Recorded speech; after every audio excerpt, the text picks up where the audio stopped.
오늘 우리에게 주신 하나님의 말씀은 창세기 11장 1절로부터 9절까지의 말씀입니다. 창세기 11장 1절로부터 9절까지의 말씀. 우리 하나님의 말씀을 한 목소리로 처음부터 끝까지 함께 읽도록 하겠습니다. 함께 읽겠습니다. 시작. 온 땅의 언어가 하나요 말이 하나였더라. 이에 그들이 동방으로 옮기다가 신할 평지를 만나 거기 거류하며 서로 말하되 자 벽돌을 만들어 견고히 굽자 하고 이에 벽돌로 돌을 대신하며 역청으로 진흙을 대신하고 또 말하되 자 성읍과 탑을 건설하여 그 탑 꼭대기를 하늘에 닿게 하여 우리 이름을 내고 온 지면에 흩어짐을 면하자 하였더니 여호와께서 사람들이 건설하는 그 성읍과 탑을 보려고 내려오셨더라. 여호와께서 이르시되 이 무리가 한 족속이요 언어도 하나이므로 이같이 시작하였으니 이후로는 그 하고자 하는 일을 막을 수 없으리로다. 자 우리가 내려가서 거기서 그들의 언어를 혼잡하게 하여 그들이 서로 알아듣지 못하게 하자 하시고 여호와께서 거기서 그들을 온 지면에 흩으셨으므로 그들이 그 도시 건설하기를 그쳤더라. 그러므로 그 이름을 바벨이라 하니 이는 여호와께서 거기서 온 땅의 언어를 혼잡하게 하셨음이니라. 여호와께서 거기서 그들을 온 지면에 흩으셨더라. 아멘. 오늘도 수협에 나오신 우리 성도님들을 환영하고 축복합니다. 이게 제 기대가 커서 제가 착각하는 건지 실제로 그런지 모르겠는데요.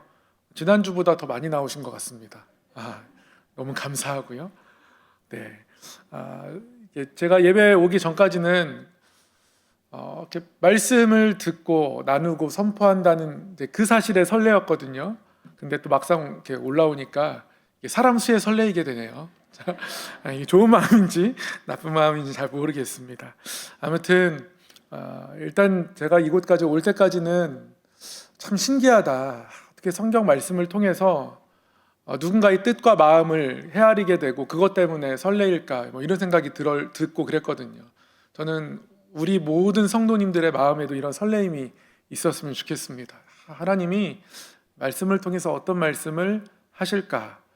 그 말씀을 듣는 것만으로도 우리가 얼마나 귀한 존재인가를 깨달을 수 있지 않습니까?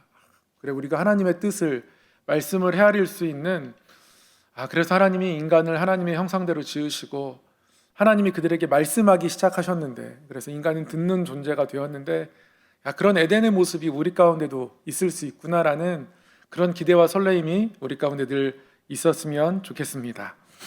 오늘은 창세기 5번째 시간입니다. 총 12주에 거쳐서 창세기 말씀들을 쭉 살펴보려고 하고요. 오늘까지로 해서 창세기 1부가 끝나게 되겠습니다. 분량으로 보면 창세기 11장까지지만 창세기를 크게 나누어 보면 하나님이 아브라함과 이삭과 야곱이라는 족장들을 세우시고 한 사람과 언약을 맺으며 어떻게 그와 동행하시는가 12장 이후의 이야기는 그런 이야기고요. 하나님이 왜 한 족장을 택하실 수밖에 없었는가? 그 이전에 어떤 일들과 어떠한 마음들 또 어떤 생각들이 인간에게 있었고 하나님께 있었는가를 살펴보는 것이 창세기의 일부 이야기입니다. 그래서 저희는 창조부터 바벨탑까지 창세기 일부 전반부를 살펴보게 되겠고요. 그래서 2부는 다다음 주부터 원래 1부 끝나면 한 번 쉬는 겁니다. 그래서 제가 그렇게 짠 건 아닌데요. 이제 다음 주에는 특세 기간입니다. 여호와는 나의 목자시니 그래서 제가 특별 새벽 집회 말씀에 조금 더 집중하려고 하고요. 그래서 다음 주 수요예배는 저 말고 저희 이제 부교역자분들이 말씀을 전해 주실 거고요. 오늘 창세기 5장까지로 해서 일단 창세기 1부를 마무리하도록 하겠습니다. 오늘 말씀의 제목은 바벨입니다. 바벨. 한번 따라서 해볼까요? 바벨. 네. 우리가 흔히 부르는 역기라고 하는 게 바벨이고요. 아령이라고 하는 게 이제 덤벨입니다. 인터넷에 바벨 쳐보면 헬스기구, 헬스장 이런 것들이 많이 등장하는데요. 아시겠지만 오늘은 그 바벨이 아닙니다. 오늘은 성경에 나타난 바벨, 이것이 우리에게 어떤 의미가 있는지, 또 하나님이 바벨을 통해서 이 이야기를 통해서 우리에게 무엇을 원하시는지 나누어 보려고 합니다. 나누기 앞서 한번 복습을 쭉 하도록 하겠습니다. 저희는 창세기 전반부를 살펴보고 있습니다. 창조의 이야기를 살펴보았습니다. 창조의 이야기를 통해서 하나님이 온 만물을 선하게 창조하셨고, 그리고 아들로 말미암아 창조하셨고, 특별히 사람은 하나님의 형상 따라 창조하셔서 사람과 함께 의사소통 하시기 시작하셨고요. 하나님은 말씀하시고 인간은 듣게 되었습니다. 그리고 그 인간에게 하나님은 죄를 정복하고 피조물들을 돌보라고 명령하셨습니다. 그런데 인간이 타락하게 되었습니다. 자기 욕심, 자기 높아짐에 그 자기 사랑하는 마음을 이겨내지 못해서 사단이 하나님을 신뢰하지 못하게 하고 우리의 욕심을 자극하는 그 게임에 넘어가서 아담과 하와가 죄를 범하게 되어서 하나님과의 인간 사이가 깨어지게 되었고, 인간과 인간 서로의 사이가 깨어지게 되었고, 인간과 피조물 사이가 깨어지게 되었다. 그런데 그런 가운데서도 하나님은 결코 죄를 허락하지 않고 죄가 인간을 정복하지 못할 것이라는 씨복음을 주셨습니다. 3장 15절의 말씀, 아무리 사탄이 있지만 뱀은 여자의 후손에 뒤꿈치를 물 정도밖에 되지 않고 여자의 후손은 사단의 그 뱀의 머리를 밟게 될 것이다. 그렇게 말씀하여 주셨고요. 이 말씀은 궁극적으로는 예수님에게서 성취되는 말씀이기도 하지만 또 역사 가운데 보면 그 이후에 가인과 아벨 사건을 통해서도 그 약속이 이루어짐을 볼 수 있습니다. 가인과 아벨 사이에도 여전히 죄가 찾아옵니다. 그리고 그 죄가 아벨을 죽이는 것까지 이루게 되고, 죄가 더 힘이 센 것 같지만 하나님은 셋이라는 후손을 주셔서 셋의 후손을 통해서 에노스 때 여호와의 이름을 부르게 되고요. 오히려 가인의 후손은 남에게 때까지 이르러서 살인을 자랑하며 노래하는 그런 지경에 이르게 되는 모습. 그런 하나님 역시 하나님의 이름을 부르는 세대를 통하여서 하나님의 계획을 계속 이루어 가심을 저희가 볼 수 있었습니다. 이후에 노아의 이야기를 통해서 인류의 죄가 번성했고, 하나님은 그 죄를 씻기 위해서 심판하셔야 했지만 심판하시는 하나님이 그래서 노아의 때에 처음 나타났죠. 그래서 우리는 노아의 이야기를 통해서 심판하시는 하나님을 만나게 되었고 알게 되었습니다. 그런데 그 심판하시는 하나님은 분노로 심판하시는 하나님이 아니라 오히려 심판을 아파하셨던 하나님, 그런 하나님의 이야기를 지난주에 나누었습니다. 어렴풋이 기억이 나시죠? 기억이 나시면 가끔씩 그랬지 갸우뚱하셔도 되고요. 그래서 9장 11절 말씀 보면 내가 너희와 언약을 세우리니 다시는 모든 생물을 홍수로 멸하지 아니할 것이라. 땅을 멸할 홍수가 다시 있지 아니하리라. 하나님 이렇게 말씀하셨고요. 14장 15절에 무지개에 대해서 하나님 이렇게 말씀하십니다. 내가 구름으로 땅을 덮을 때에 무지개가 구름 속에 나타나면 내가 너희와 및 육체를 가진 모든 생물 사이에 내 언약을 기억하리니 다시는 물이 모든 육체를 멸하는 홍수가 되지 아니할지라. 하나님 다시 똑같은 얘기를 반복하셨고요. 16절에서도요. 무지개가 구름 사이에 있으리니 내가 보고 나 하나님과 모든 육체를 가진 땅의 모든 생물 사이의 영원한 언약을 기억하리라. 하나님 이렇게 말씀하셨습니다. 제가 이제 다시 복습을 하면서 이 말씀을 다시 보니까요. 무지개를 저희만 보는 게 아니더라고요. 하나님도 보시더라고요. 나도 보고 내가 보고 그 약속을 나도 기억할 거야. 다시는 그렇게 심판하지 아니할 것을 내가 기억할 거야. 그렇게 9장 16절에 말씀하시고 17절에서도요. 하나님이 노아에게 또 이르시되 내가 나와 땅에 있는 모든 생물 사이에 세운 언약의 증거가 바로 이것이다. 내가 땅의 모든 생물들과 이 언약을 세웠다. 그 증거가 바로 무지개다. 하나님 몇 번이고 반복해서 심판하시는 하나님의 마음이 어떠하신지 드러내셨습니다. 그래서 창세기 9장을 통해서 우리는 심판하시는 하나님을 만나기도 하지만 그 심판하시는 하나님이 분노하시며 폭력적으로 심판하시는 하나님이 아니라 사랑과 자비 가운데에 죄를 미워하셔야 하기에, 그러나 결국 또한 인류를 다시 한번 하나님의 백성으로 회복시키기 위해 방주를 준비하시며 그러한 방향으로 역사를 이끌어 가시는 하나님이심을 발견하게 되었습니다. 오늘은 이제 홍수 그 이후입니다. 홍수 그 이후 9장 10장에 걸쳐서 사람들이 다시 번성하기 시작합니다. 그리고 10장에 보면 노아의 자손들이 얼마나 많이 번성했는지 기록하고 있습니다. 인류의 생육과 번성을 기록하고 있는데요. 그래서 사람들이 한 곳에 살 수 없어서 점점 퍼져나갑니다. 그리고 일부의 사람들은 점점 동쪽으로 진출해 갑니다. 동쪽에 좋은 땅이 있다더라. 그 땅을 한번 찾아보자. 이렇게 하면서 동쪽으로 계속 동진해 나갑니다. 온 땅의 언어가 하나였고 사람들이 동쪽으로 한 마음을 모아서 그들의 땅을 점점 확장해 가거든요. 근데 그들이 동쪽으로 가다가 그들이 만난 곳이 있습니다. 여기가 좋다. 여기 진짜 좋은 땅이다 라고 만난 곳이 있습니다.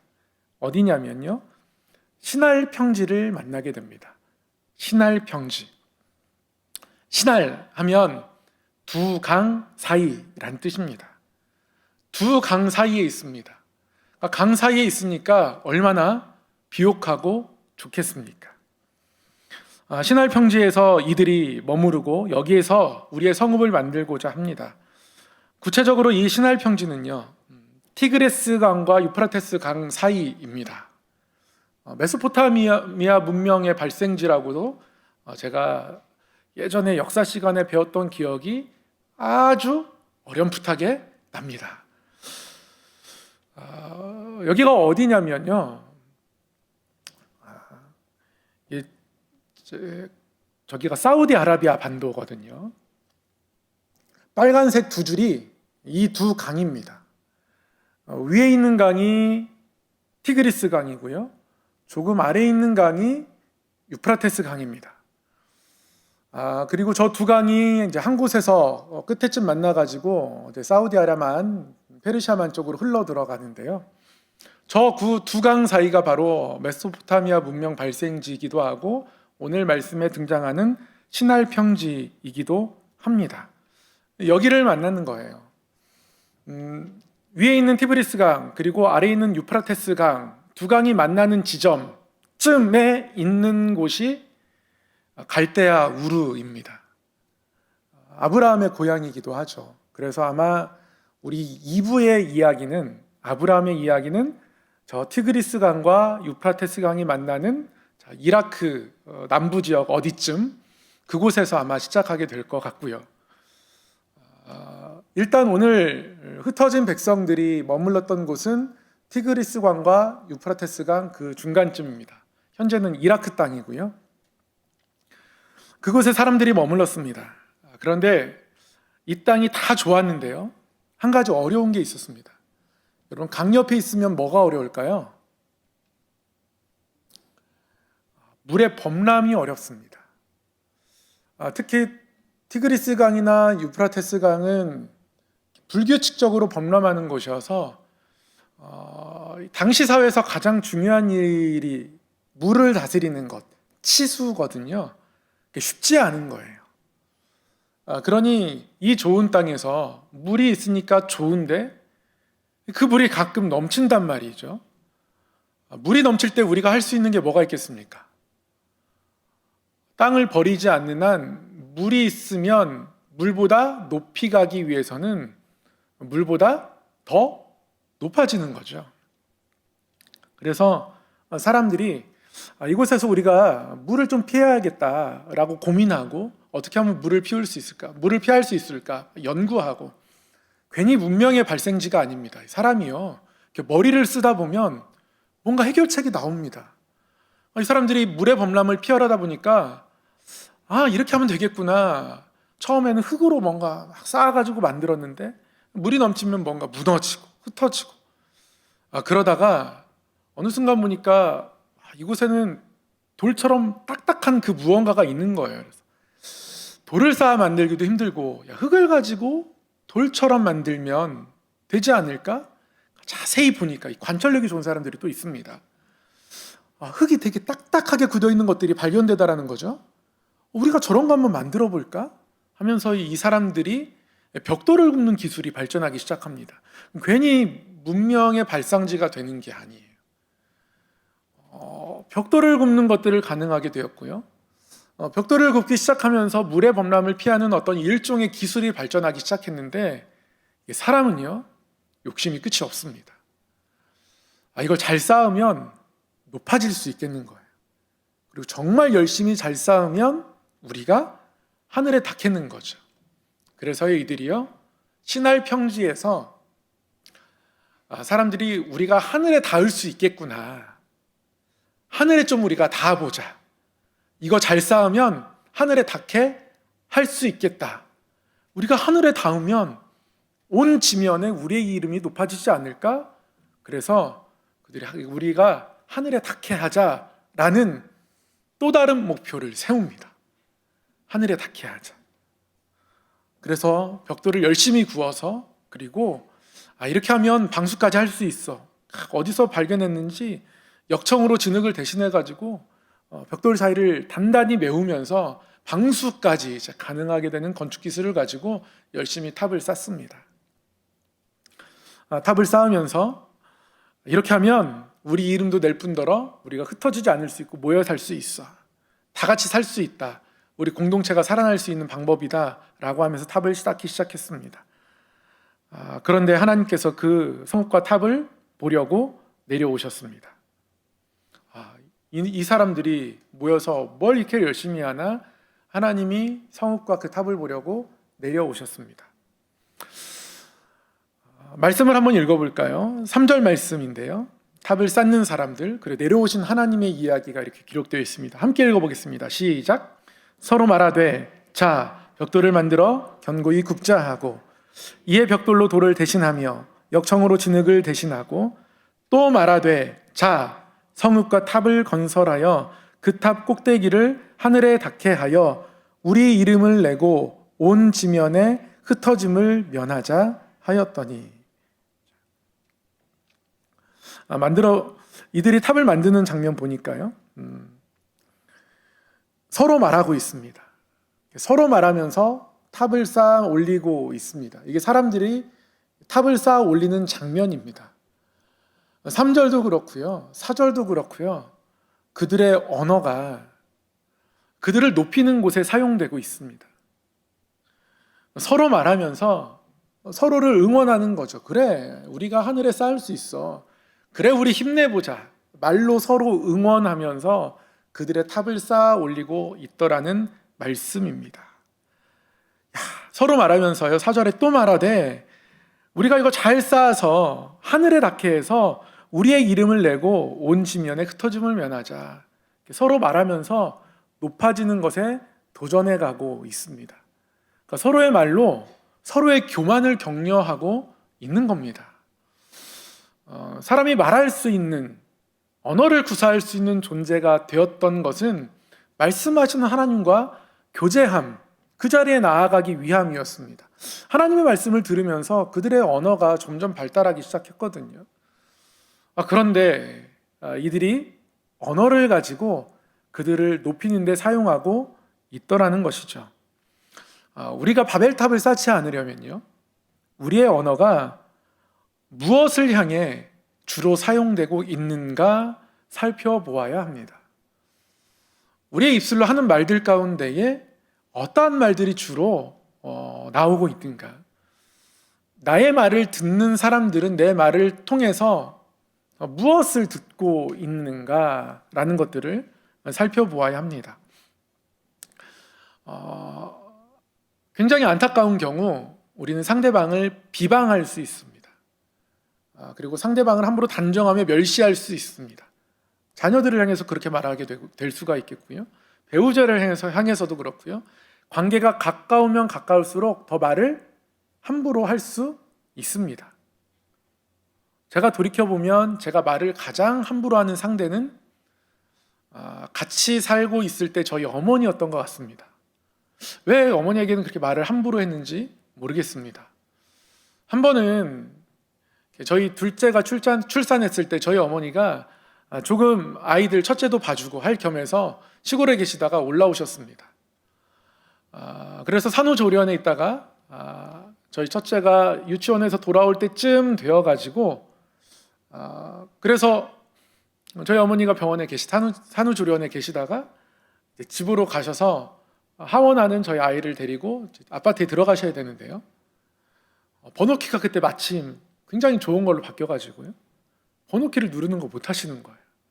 그래서 그걸 일단 잘 터치하면 이러이러한 게 뜰 거니까 그걸 누른 다음에 번호를 누르면 들어갈 수 있다. 아무리 설명을 드려도요, 못 들어가는 거예요. 그래서 제가 그것도 못하냐고 소리를 쳤습니다. 전화로. 저희 어머니가 속상하셨는지요, 저희 큰애를 산후조리원에 데려다주고 시골로 가버리셨어요. 한 번은요, 저희 어머니가 저희 두 아들을 위해서 동네 이불집에서 솜을 사다가 다 이렇게 바느질 하셔가지고 이불을 이렇게 하신 거예요. 한번 내려갔는데 이불을 집으로 가져가래요. 근데 제가 보니까 디자인도 제 스타일이 아니고 너무 솜도 무겁고, 그래서 나 이렇게 무거운 거 싫다고서 그냥 가져가지 않았어요. 근데 제 동생이 또 그 다음 주에 갔다가 똑같은 반응을 보인 거죠. 저희 어머니가 속상하신 거예요. 그 다음 주에 전화가 왔어요. 갑자기 울먹울먹 하시면서 첫 단어가 잠은 잘 자냐에서 잘 자고 있다 그래서 뭐 덮고 자냐고 물어보시더라고요. 속상하신 거죠. 그러니까 제가 성도님들이 주면, 선물해 주시면 잘 받거든요. 제 스타일이 아니어도 감사하게 받습니다. 그리고 또 갖고 있다 보면 그것의 어떤 맛이 느껴집니다. 목양실에 있는 제 책장이나 제 책상이나 이런 것들은 사실 다 감사하게도 선물 받은 겁니다. 근데 저는 그런 종류에 대한 관심이 전혀 없었는데 또 선물해 주셔서 받아서 또 보니까 굉장히 매력 있고 좋습니다. 그래서 점점 정이 들어가고 있거든요. 오히려 누군가에 대해서는 그렇게 하면서 가까운 사람에게 대해서 우리가 함부로 말하고 함부로 대하는 모습들이 있더라고요. 제가 조금만 헤아리는 마음이 있으면, 저 중심적으로 흘러가지 않으면 그렇게 하지 않을 겁니다. 나쁜 말을 하거나 독한 말을 하는 경우에는 자기 중심적이 되기 때문에 그렇습니다. 그렇기 때문에 상대방의 호의를 보지 못하고 배려를 보지 못하고 그렇게 살아갑니다. 제가 유치부 전도사일 때요, 여러 가지 찬양들을 듣고 나누고 했었는데 지금도 기억나는 찬양 중에 하나가 그겁니다. 하나님이 기뻐하시는 4가지 말이라는 찬양이 있어요. 교사하시는 분들 혹시 아실지 모르겠습니다. 남정욱 집사님 유튜브 교사하시잖아요. 혹시 들어보셨나 모르겠어요. 그렇습니다. 하나님이 기뻐하실 예의 바른 4가지 말 먼저 하세요. 미안합니다. 감사합니다. 제가 할게요. 여러분, 율동은 제가 까먹어서 못하겠습니다. 혹시 율동을 하실까라는 기대를 갖고 계시다면 내려놓으시고요. 하나님이 기뻐하시는 말들이 따로 있다고 유치원 때부터, 유치부 때부터 우리가 배우고 자라더라고요. 크면 클수록 오히려 더 자기중심적이 되어가면서 독한 말을 할 때가 있더라는 것이죠. 그런 말들이 우리의 삶을 하나님으로부터 멀어지게 합니다. 같은 종류의 말입니다. 바벨탑에 높아지기 위해서 서로를 격려하는 이 말이나, 자 우리가 이렇게 하자, 자 우리가 서로 이렇게 하자라고 하는 이 말이나, 자기중심적이 되어서 우리 입술로 내뱉는 독한 말이나 사실은 같은 종류의 말입니다. 이런 그들에게 5절에서 하나님이 이렇게 말씀하시는 거예요. 여호와께서 사람들이 건설하는 그 성읍과 탑을 보려고 내려오셨더라. 하나님이요, 내려오지 않으셔도 이 성읍과 탑을 볼 수 있습니다. 하나님이 왜 내려오셨습니까? 하나님이 내려오신 이유는, 굳이 내려오신 이유는 탑과 하나님의 거리입니다. 탑을 쌓아도요, 하나님에게 이를 수 없습니다. 인간이 아무리 높아도 인간은 높지 않습니다. 바벨탑을 기록하고 있는 창세기 11장에 하나님은 내려오십니다. 계속 내려오세요. 하늘 높이 계시기 때문에 탑이 쌓아진 이 땅까지 내려오셔야 합니다. 너무 멀거든요. 내려오셔야 하는 곳이 여기입니다. 즉 인간이 아무리 쌓고 쌓아도 하나님의 이를 수 없습니다. 인간의 쌓으려는 노력은 부질없다는 말씀입니다. 그렇게 신할평지는 인간이 하늘에 닿고 싶어하고, 그러나 닿을 수 없는 부질없는 헛된 욕심으로 무언가를 하고 있고 그 헛된 것을 위해서 서로를 격려하고 독려하는 곳이었고요. 그리고 하나님은 그곳에 내려오시는 곳이었습니다. 내려오시는 하나님은 높으신 하나님, 그리고 자세히 살펴보시는 하나님을 뜻합니다. 그래서 이렇게 내려오신 하나님께서 그럼 어떤 일을 하셨겠습니까? 하나님이 하신 일이 뭘까요? 하나님은 흩으셨습니다. 이 백성을 흩으셨고요. 흩어지게 하기 위해서 언어를 흩으셨습니다. 6절, 7절에 이렇게 기록합니다. 함께 읽어볼까요? 시작! 여호와께서 이르시되 이 무리가 한 족속이요 언어도 하나이므로 이같이 시작하였으니 이후로는 그 하고자 하는 일을 막을 수 없으리로다. 자, 우리가 내려가서 거기서 그들의 언어를 혼잡하게 하여 그들이 서로 알아듣지 못하게 하자 하시고, 하나님이 이렇게 말씀하셨습니다. 이런 일을 시작했다. 언어가 하나이니까 그들의 언어로 서로의 교만을 독려했다. 이들의 언어가 하나였으면 여기까지 이르지 못했었을 텐데 언어가 하나이니까 죄에 대해서 더 과감해지는구나. 그래서 하나님이 그 언어를 흩고자 하셨습니다. 이후로는 그 하고자 하는 일을 막을 수 없으리로다. 하나님이 어떤 일도 다 막으실 수 있죠. 그런데 이들의 죄가 멈춰지지 않겠구나. 죄의 가속성이 얼마나 큰지 하나님 말씀하고 계신 겁니다. 그래서 하나님께서 내려가서 거기서 그들의 언어를 혼잡하게 해서 그들이 서로 알아듣지 못하게 하자 하시고, 그래서 하나님 내려오신 겁니다. 내려오셔서 그들의 언어를 혼잡하게 하셨습니다. 그리고 사람들이 흩어지게 되었고요. 그래서 하나님이 그곳의 이름을 뭐라고 하셨냐면 그 이름을 바벨이라 했습니다. 그들이 거기에 탑을 쌓고 거기에 도시를 만들어서 함께 거주하려 했는데요. 더 이상 그것이 진행될 수 없었습니다. 그래서 미완성 도시가 되었습니다. 그곳의 이름을 바벨이라 이름했습니다. 이 바벨이란 뜻의 원뜻은 혼란이라는 뜻이고요. 이 혼란이라는 뜻의 바벨은 아카드어 바빌루라는 말에서 온 겁니다. 바빌루라는 말은 신의 문이라는 단어인데요. 신의 문이라는 뜻을 가진 단어 바빌루에서 혼란이라는 뜻 바벨이라는 단어가 탄생했습니다. 되게 이 단어의 이렇게 어원들을 보면 굉장히 아이러니합니다. 신의 문이라는 좋은 뜻에서 혼란이라는 단어 바벨, 그러니까 바빌루에서 바벨이라는 단어가 탄생했다는 거죠. 굉장히 아이러니합니다. 어떤 뜻이냐면 사람이 그 신의 문을 열고 들어가 신계에 거주하며 신처럼 살고 싶어 하잖아요. 그 순간 그 삶은 혼란스럽게 됩니다.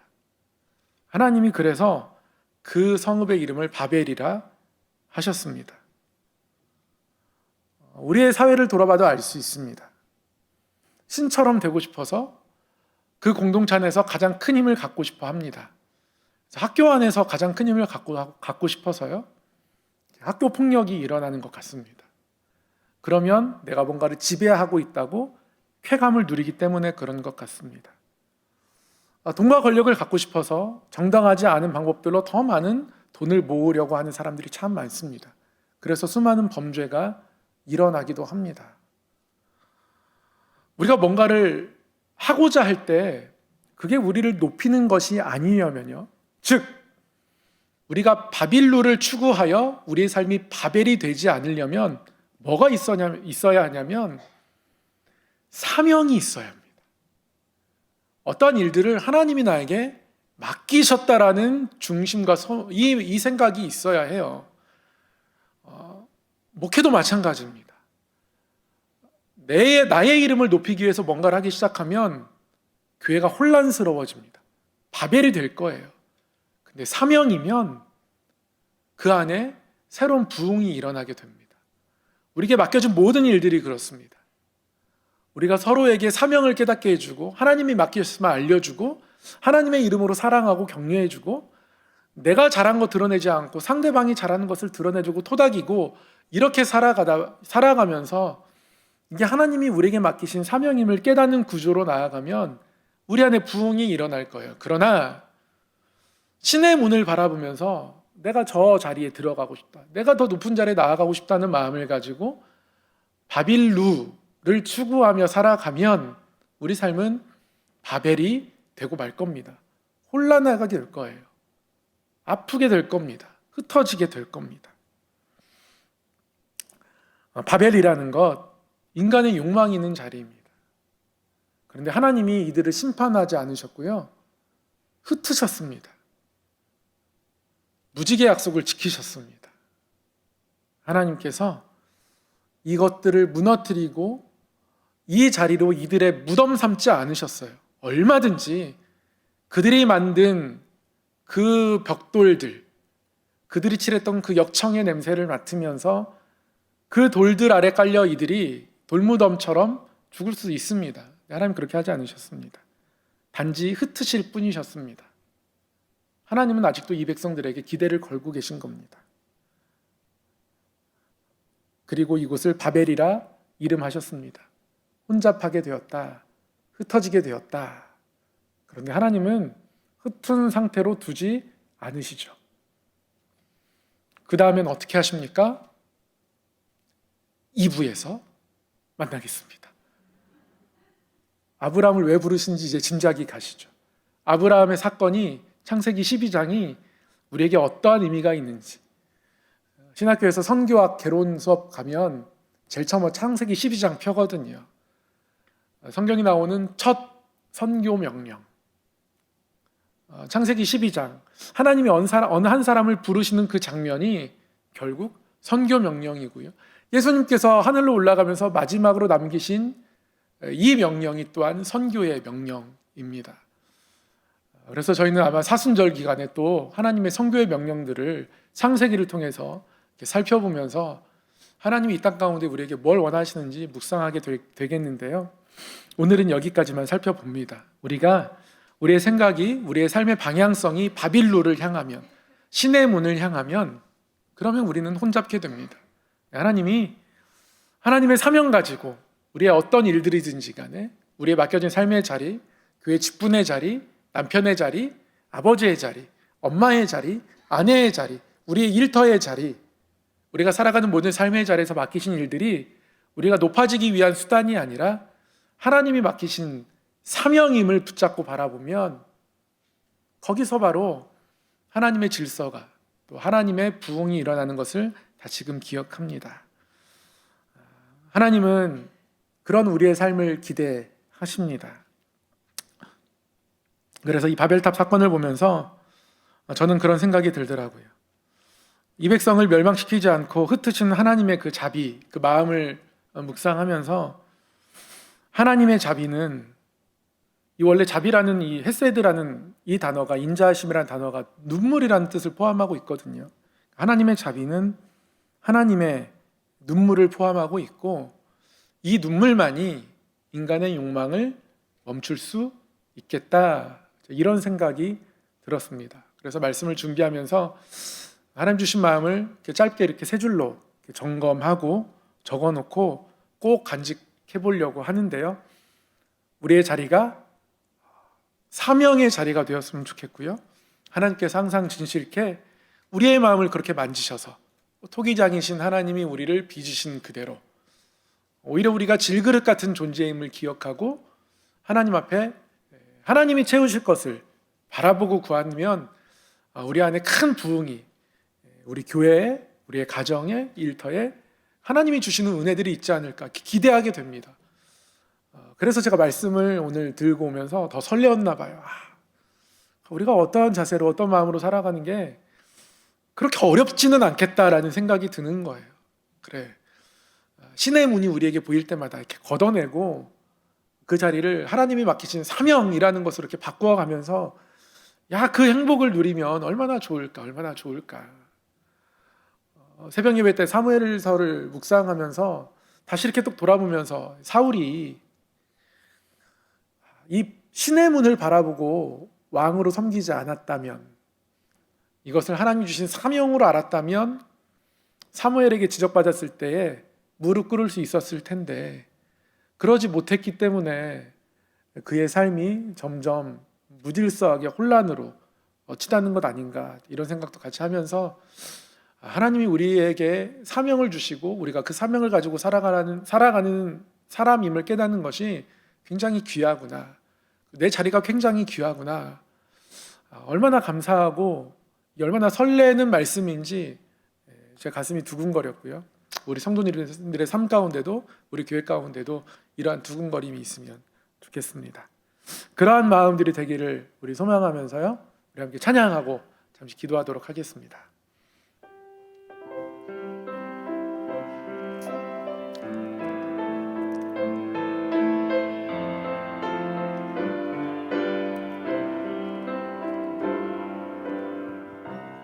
언제나 내 모습 너무나 부끄러워 무릎으로 주님께 기도로 가오니 나 홀로 서 있는 죽은 내 영 깨우사 주님만 나를 세워 내 영 살게 하소서. 주님 내 안에, 주님 내 안에, 내 안에 계시고 주님 내 안에, 주님 내 안에 나를 세워주소서. 한 번 더 찬양합시다. 언제나 내 모습 너무나 부끄러워 무릎으로 주님께 기도로 가오니 나 홀로 서 있는 죽은 내 영 깨우사 주님만 나를 세워 내 영 살게 하소서. 주님 내 안에, 주님 내 안에, 내 안에 계시고 주님 내 안에, 주님 내 안에 나를 세워주소서. 주님 내 안에, 주님 내 안에, 주님 내 안에, 내 안에 계시고 주님 내 안에, 주님 내 안에 나를 세워주. 한 번 더 고백합시다. 주님 내 안에, 주님 내 안에, 주님 내 안에, 내 안에 계시고 주님 내 안에, 주님 내 안에 나를 세워주소서. 우리 함께 기도할 때에 하나님 우리에게, 하나님 말씀하실 때에 그 말씀이 우리 안에서 우리의 양심 가운데 울리고 우리의 마음에 새겨져 하나님의 뜻대로 살아가는, 그래서 사명을 가지고 살아가는 우리의 삶이 될 수 있도록 인도하여 주시옵소서. 우리의 삶의 자리가 신의 문 바빌론을 향하여 나아가는 걸음 되지 않고, 그래서 바벨이라는 결론에 도달하지 않고, 하나님 우리가 하나님의 음성과 말씀에 순종하고 그 사명 붙잡고 살아감으로 인하여 우리 삶이 하나님의 성읍, 하나님의 영이 거하시는 하나님의 전 되게 하여 주시옵소서. 우리의 삶이 그러한 자리가 될 수 있도록 우리의 눈이 하나님을 향할 수 있도록, 우리의 귀가, 우리의 마음이 하나님을 향해 열릴 수 있도록, 우리가 그러한 사람으로 살아갈 수 있도록 인도하여 주시옵소서. 이 시간 주님의 이름으로 한번 크게 외치고 통성으로 기도하며 나아갑니다. 주여, 사랑의 하나님 아버지, 오늘도 말씀하여 주심을 감사합니다. 하나님께서 무지개 언약을 보시며 이 백성을 다시 한번 품고 하나님 그렇게 심판 가운데 괴로워하셨던 하나님의 마음들을 바라봅니다. 하나님 그러한 마음과 그러한 자비하심 가운데 또 이 성읍 가운데 내려오셔서 하나님이 이 죄악 있는 곳을 심판하지 않으시고 이들을 흩어지게 하시고 다시 한번 그들을 구원의 대상으로 바라보게 하셨음을 깨닫습니다. 하나님 아버지, 그 하나님의 자비하심, 사랑하심, 그 하나님의 눈물이, 그 사랑이 여전히 우리 가운데 있음을 깨닫습니다.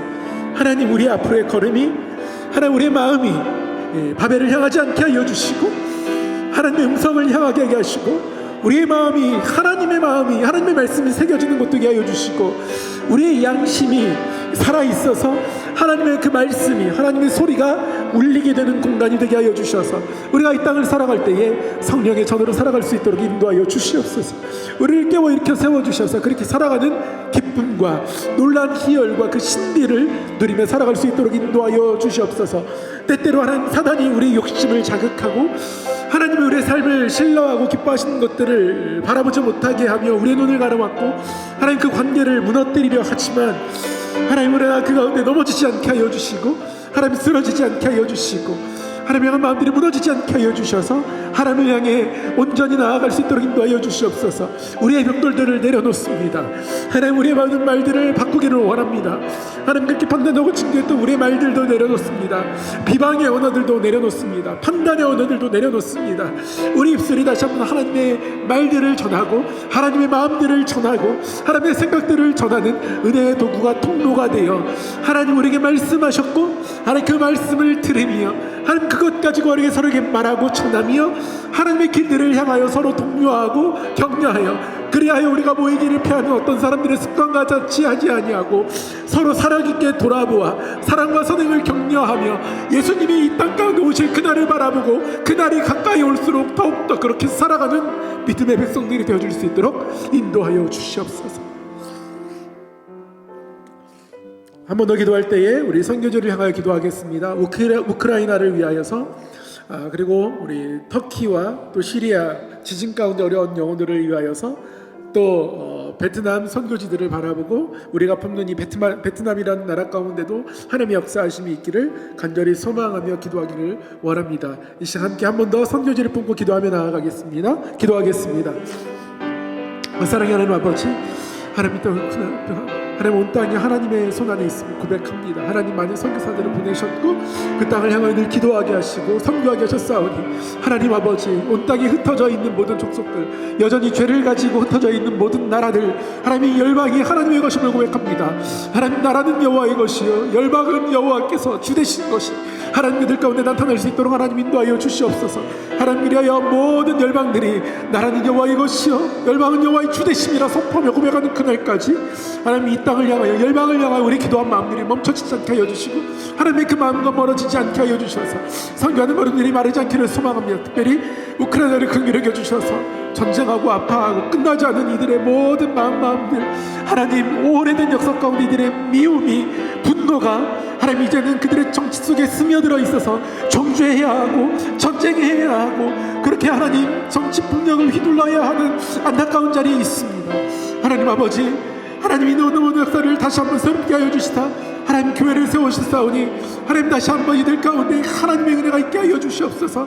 하나님 아버지, 선교사들 통하여 일하시고 복음이 선포될 수 있도록 인도하여 주시고 갈 길을 잃고 있는 러시아 정교회가 다시 한번 갈 길을 하나님의 마음대로 회복하게 하여 주셔서 하나님의 소리를 내뱉을 수 있도록 그들을 붙잡아 주시며 하나님 아버지, 지진으로 고통받고 있는 튀르키예를 북한기를 여겨주시고 하나님 이들을 향하여 사람의 마음 붙고 나아가겠사오니 하나님의 일들을 감당할 수 있도록 우리의 길들 또 우리의 마음들을 하나님 흔들어 움직여 주셔서 그 일들을 온전히 감당해 갈 수 있도록 인도하여 주시옵소서. 하나님, 우리의 생각이, 우리의 마음이 하나님의 그 자비하심과 하나님의 마음이 있는 곳까지 온전히 나아가길 소망하오니 그러한 일들을 허락하여 주셔서 베트남 13교회들의 소식들을 다시 한번 읽고 나누고 전할 때에 그 안을 쓸 수 있도록 인도하여 주셔서 하나님의 칭찬과 또 관심과 기도가 마르지 않도록 하나님 인도하여 주시옵소서. 하나님 아버지, 오늘도 말씀 앞에 우리를 불러주셔서 감사합니다. 하나님께서 우리의 삶 가운데 주인 되심을, 그리고 우리가 하나님을 온전히 따르지 못할 때도 늘 하나님은 우리를 향하여서 자비 베푸시는 하나님이심을 말씀을 통해 깨닫습니다.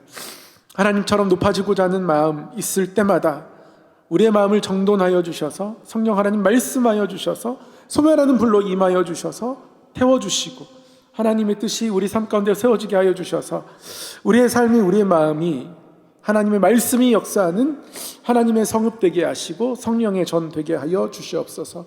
바빌론을 바라보고 지향하는 바벨론, 또 바벨이라는 모습으로 살아가지 아니하도록 우리의 삶을 붙들어 주시옵소서. 그리하여 우리의 모든 삶의 자리가, 주신 일터가, 가정이, 우리의 자녀들의 인생이 하나님의 부흥과 만지심을 경험할 수 있도록 인도하여 주시옵시고 우리 교회가 다시 한번 하나님의 큰 부흥을 경험하는 아름다운 교회 될 수 있도록 인도하여 주시옵소서. 하나님, 예배 자리가 비어 있습니다. 하나님 아버지, 예배의 자리 사모하게 하여 주셔서 하나님의 말씀을 듣고 그 앞에 기도하는 이 자리에 대한 설레임들이 우리 가운데 점점 커져갈 수 있도록 인도하여 주셔서 예배 모든 자리가 하나님과의 사귐의 자리가 될 수 있도록 인도하여 주시옵소서. 그리하여 우리의 성함교회가 하나님의 품 되게 하시고 하나님의 품 그 안에서 소망과 평안을 경험하는 교회 되게 하여 주시고 다시 한번 거룩함을 입고 말씀 가지고 살아가는 아름다운 교회 될 수 있도록, 또 십자가의 사랑이 삶이 되어 모이기를 패하는 자들의 어떤 습관과 같이 하지 않고 하나님의 그 사랑과 자비로 서로를 깊이 살피고 돌아보아 사랑과 선행을 격려하여 주의 날이 가까이 올수록 더욱 그리에 나아가는 아름다운 공동체 될 수 있도록 인도하여 주시옵소서. 세계 곳곳에 흩어져 있는 선교사님들의 사역을 기억하여 주시고 하나님의 어려움 가운데서 또 건강 지켜주시고 가정을 지켜주시고 사역에 부흥 있게 하여 주셔서 하나님의 일들이 능하게 감당할 수 있도록 인도하여 주시고 특별히 큰 아픔 겪고 있는 우크라이나 땅을, 또 터키, 트리키에, 또 시리아 접경 지역들을 붙들어 주셔서 하나님의 사랑이 그곳 가운데 임하게 하여 주시옵소서. 하나님 그 땅을 바라보시고 사랑하시고 자비 베푸시는 하나님의 자비의 손길이 이 땅의 교회들을 향하여서 통하여서 나타나고 드러나게 하여 주셔서 또 우리가 동참하게 하여 주셔서 하나님의 능력이, 하나님의 사랑이, 그래서 하나님의 회복하심이 모두에게 경험되어 줄 수 있도록 인도하여 주시옵소서. 베트남도 붙들어 주셔서 13개의 모든 베트남 교단들과 모든 사역들 가운데 또 선교사님들에게 은혜 베풀어 주셔서 주의 일들이 멈춰지지 않고 열방이 주께 돌아오는 그날까지 모든 나라의 주인 되신 하나님의 그 통치와 주권이 그들의 입술로 고백되는 그날까지 우리의 손길과 우리의 걸음이 멈춰지지 않도록 역사하여 주시옵소서. 오늘도 예배 가운데 불러주시고 함께 하신 하나님 앞에 감사와 모든 찬송 올려드리옵고 우리 주 예수님 이름으로 기도하옵나이다. 아멘.